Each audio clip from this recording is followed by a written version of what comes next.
A prayer of David. Hear me, Lord, my plea is just. Listen to my cry. Hear my prayer.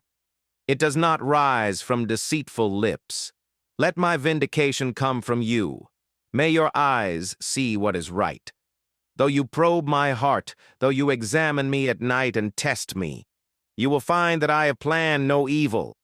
My mouth has not transgressed.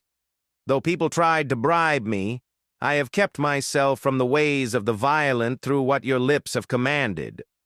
My steps have held to your paths. My feet have not stumbled. I call on you, my God, for you will answer me. Turn your ear to me and hear my prayer. Show me the wonders of your great love, you who save by your right hand those who take refuge in you from their foes. Keep me as the apple of your eye.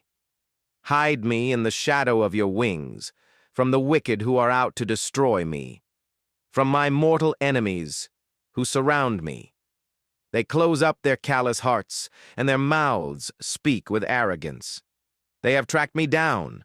They now surround me with eyes alert to throw me to the ground. They are like a lion hungry for prey, like a fierce lion crouching in cover. Rise up, Lord, confront them, bring them down.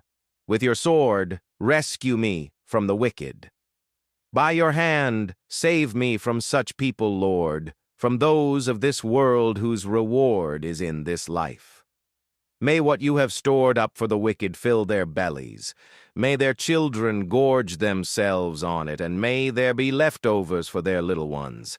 As for me, I will be vindicated and will see your face. When I awake, I will be satisfied with seeing your likeness.